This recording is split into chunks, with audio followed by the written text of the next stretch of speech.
I was a vice president of the Historical Society years ago, and their job is to get a program each month. Why I volunteered 3 months ago with Donna and Julie, I know now they're not here. Donna and Julie, who talked me into doing this, didn't even show up. But it is a big job getting in that. And I'm not a professional like Bill Simpson or Steve Salmon, you know. So they should have a program each month. But they reached down the barrel and found me. Like I said, I was an air traffic controller at Indianapolis Center for 32 years, 28 active working airplanes, and 4 years on the FAA travel test teams for new equipment for a new control room, which I found very, very rewarding. Okay, and I think we'll start out with, Chris, what air traffic control is. A lot of people, when you fly, if you fly out of Louisville or Nashville or Evansville, you see this tower up there. A lot of people think that's air traffic control. There's two controllers up there, the ground controller and the local controller. These people up here, when you push back your gate at Louisville, the ground controller's job is to get you through taxiways, past runways, out to the active runway. Then once you're at the active runway, another controller up there is called the local controller. And his job is, he's got about a small 8-mile radius with landing airplanes, departing airplanes. So the ground controller gets you out to the active runway through various paths. I'm trying to keep this very basic. Then the local controller, he's got 3 miles final on an airplane. He's got a little Learjet. He knows to get off in 2 minutes. He clears him to take off before this one lands. It's a very simple rule. No two wheels on the airplane on the ground at the same time. So the departure better be lifted off 6 inches or whatever. Make sure he's off before the landing guy lands. And that's basically it. Now, if we have any pilots in here, they can, especially commercial pilots, they can correct me on some of this, because I'm not a pilot. Okay, you get out to the runway, he gets you off, then when your wheel's up, you're 6 inches off the ground, he gives you a frequency to come down here, down below the towers, and you go to Evansville, Louisville, Nashville, you'll see another building underneath there. That's your terminal, your TRACON. Now them, they own 30-mile radius. See this little cone here, that's just a local of that. Now this guy, or person, girl, runs a 30-mile radius of the airport. Like if you was off Tell City going to Bardstown, Kentucky, you're going across 6,000. Louisville owns 10,000 feet below the TRACON does. So this guy's departing airplanes climbing to whatever altitude he tells them to. Say 8,000, and you got a Tell City person coming. His job is to separate departures and arrivals from overflights. It's called an overflight. Or you're coming up through Louisville. Okay, now once you get 30 miles out or 20 miles out, he turns you over to an Air Route Traffic Control Center. That was me, us at Indianapolis. We control 200-mile radius of Indianapolis, which was Louisville, Evansville, Terre Haute, Lafayette, Fort Wayne. And then we take you to your next center. Say you're off Louisville going to, if you're going out west, say you're going to California. We would take you, he turns you off right over Louisville, and I'd take you out west of Terre Haute, turn you over to Kansas City Center. Kansas City would take you down the road, turn you over to Oakland Center. Then Oakland Center descends you. They climb right here to 39,000 feet. And then back to the TRACON, 30 miles out of Oakland. Then you get within 10 miles, he gives you to the local to put you on the runway. Then once you get on the runway, they give you to the ground to get you to your gate. That's a little bit of air traffic that, you know, people think the towers at the airports. No, that's just to get you off the ground. Okay, now before I even go forward, like I say, this happened 23 years ago, and I went through some announcements. But this presentation wouldn't be here without Mayor Cat. I mean, this should be his. Some things he found and put together, it's like he was there that day. I said, how'd you do that? So he spent some time researching his PowerPoint. I can't spell PowerPoint. So, okay, Chris, what's number? Okay, this is a timeline. I was actively involved that day the two of them had already hit the north and south tires. Mine, I was actively on American 77 and United Flight 93. That's some of the timelines. Anytime through this, if you have any questions, we found out the number of passengers and crews. 93 had 4 hijackers on it. The other ones had 5 and 5. The one I found interesting, it was flight 11. The hijackers got on at 5:30 in the morning in Portland, Maine, with box cutters and knives. That was their manner. And they were caught. Not caught, they were, I guess it's at the basic. We didn't have TSA then. But I'm trying to do a little bit more research. My understanding, they held them, the instruments, until the flight left and they gave it back to them. They you know, in the carry-on. So I didn't really verify all that. What's next there, Chris? Flight patterns. Yeah, the north and south tires departures off, and then this is the one that went into the Pentagon. And this is the one that crashed in the field in Pennsylvania. United Americans and that. Yeah. I was trying to think the two that went into the tower, American 11 and United 175. Okay, go ahead. Is that the slide you want? Okay. Can you read that? Can you see it okay? Yeah. Some of the interesting things if you fly I always thought, we'll get back to this next, American Flight 77, when it went into the Pentagon, it was doing 530. That's above cruising at 37,000 feet, 530 miles an hour. That's unbelievable. Of course, when they went into the field, Pennsylvania, the passengers, I think they attacked it at 9:58 in the morning, and it crashed at 10:03. So it took them 5 minutes to descend. So when they hit the ground at that airspeed, there was nothing left. And I mean nothing. They find nothing left of anybody. A couple personal effects.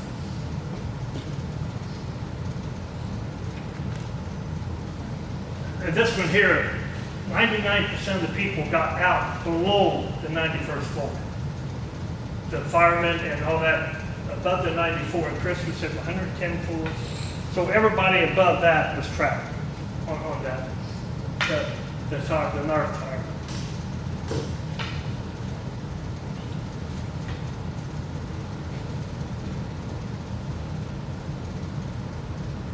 The 903, that's the same. In New York, Controller Dave Batillion is trying to keep a handle on the missing plane, which is fast approaching the city. United 175, you're in New York. Hello? Yeah, see the United 175 anywhere? United 175, it just took off out of thing. We might have a hijack over here too. I knew something bad was going on. This is the second airplane. You're not responding to any transmissions. United 175, New York. And all of a sudden you started to make a radical descent. Can you look at your window right now? Can you see down about 3,000 feet, about 5 feet airport right now? Looks like you. Yeah, I think. You see that? If you just go to the building also, you just hang really quick there, yeah? Well, that's my thing now. It's just not being that one. That's another situation. What kind of place is that? You guys talk? I don't know. Read out, man.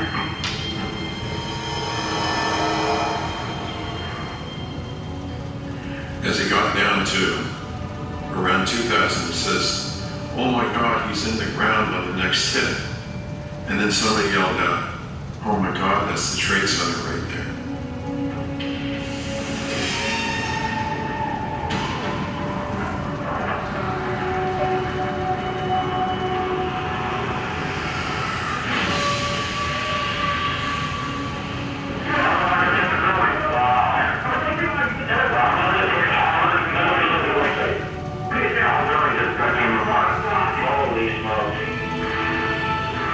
very loud, busy air traffic control area became absolutely dead silent.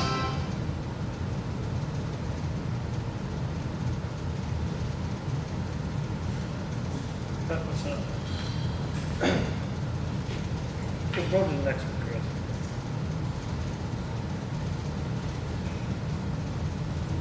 You know, in 903, they hit the South Tower, and 2 minutes later, I mean, they were actively on that, the military was. Within 2 minutes, they had informed Bush.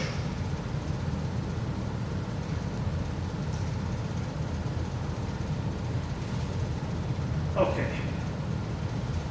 This one was the one that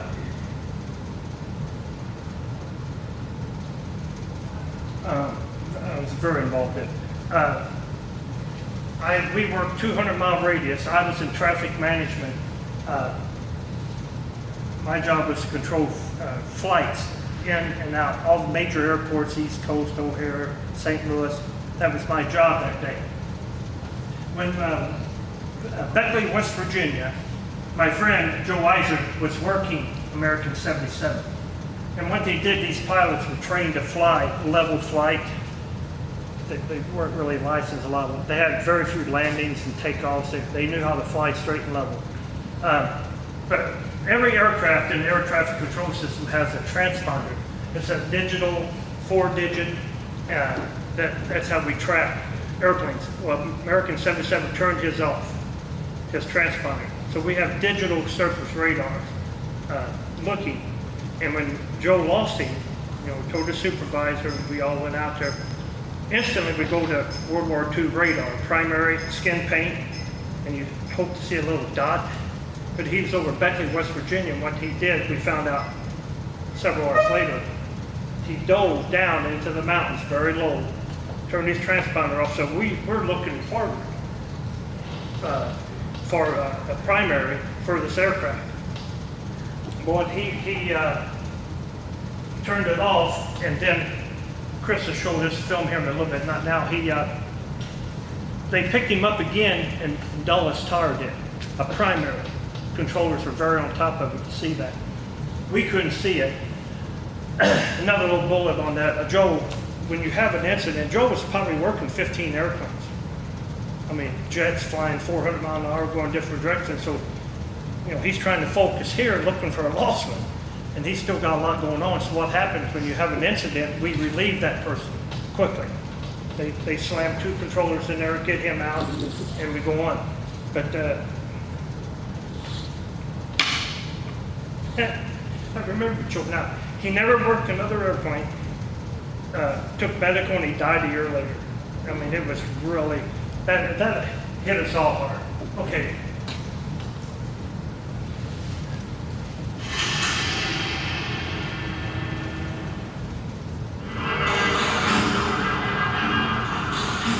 Planes crashed into the World Trade Center. The third plane, mistakenly believed to be American 11, is reported just seconds from the White House. The fighter jets are over 150 miles away, and NIADs are desperately trying to get them over Washington. I got him. Yeah, we just lost track. Can I get a point on there? Okay, I got it looking at it. Where's Langley at? Where are the fighters? Even at full speed, the F-16s are at least 5 minutes away. It was, light them up, let's get them down there where they need to be. Get those back up there.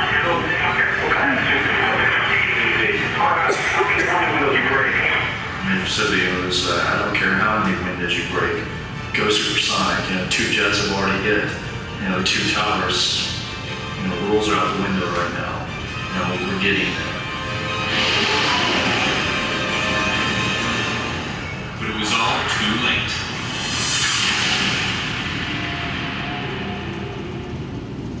Oh my goodness.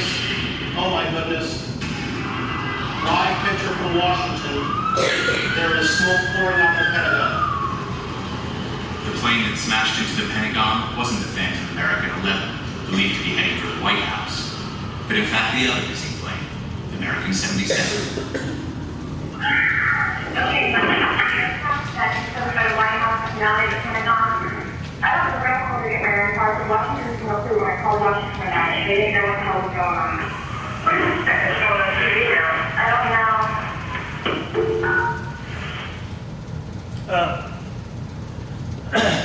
After we lost him over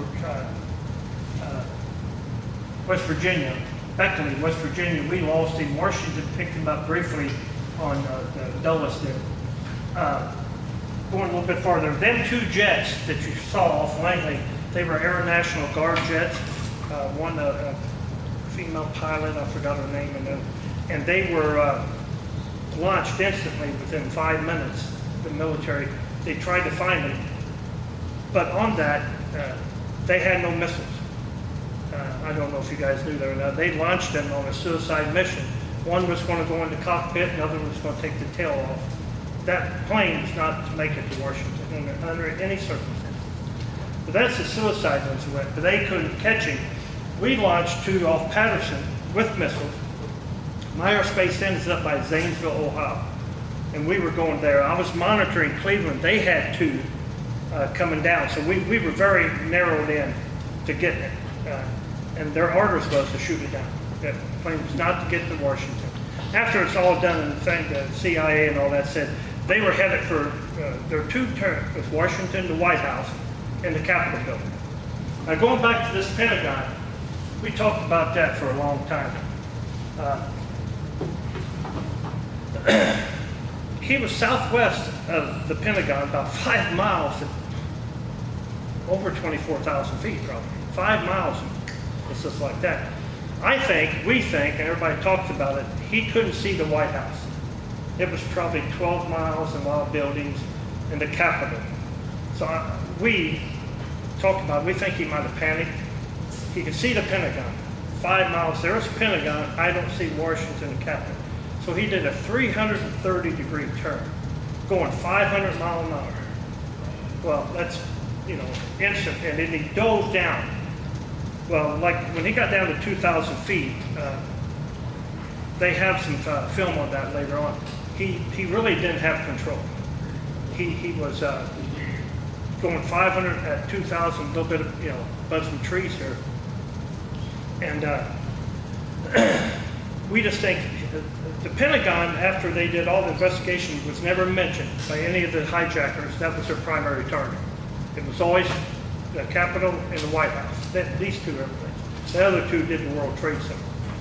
Why, they really didn't know, just because of our commercial yet.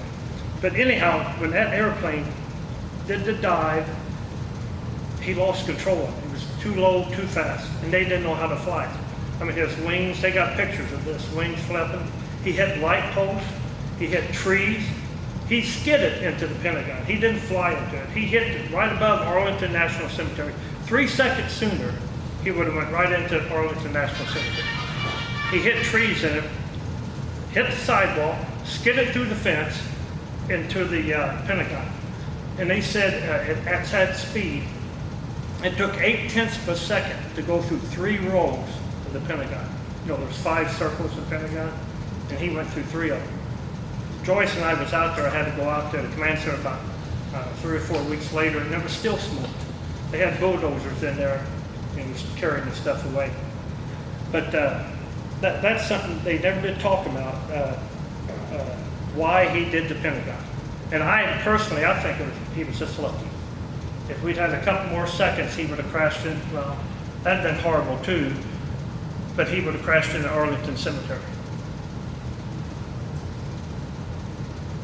Oh, this one, I remember well. At 9:45, we were told to land everybody. No questions, don't talk about it, you land. We gave them a call company. We gave them a couple minutes. Someone wanted to go to Detroit. Well, we ended up having 255 diverted to Canada. But from 9:45, it took us to 12:15 to 4,200 aircraft was put on the ground. Now here's Indianapolis. From here this big circle here is what we worked. We had a very complex, out here is a lot of level flight, and here is very, very complex, but they're low altitude. Up here, Cleveland Center, this is Atlanta Center, Washington Center, and Indianapolis is right there. We had them coming in different directions. And that, the controllers, unbelievable, stayed calm, professional. What I noticed that day was nobody was running or screaming or, because we were prepared for what was going to happen next, unexpected. We knew something was going to happen, we just didn't know what. So I was really proud of it. You ready for the video? Yeah. Do you want to explain what the video is going to do? How it clears the sky? Which one is that? Do you want to explain what this video is about to do? They're going to see this goes quick. No, go ahead. Can you stop it? Oh, yeah. I can pause it. No, there again, my PowerPoint, man, I couldn't do this, even attempt to do this. You see the guys going out here, going the Caribbean. We put a ground stop on the whole world. Canada got, you see the Canadian coming in from England.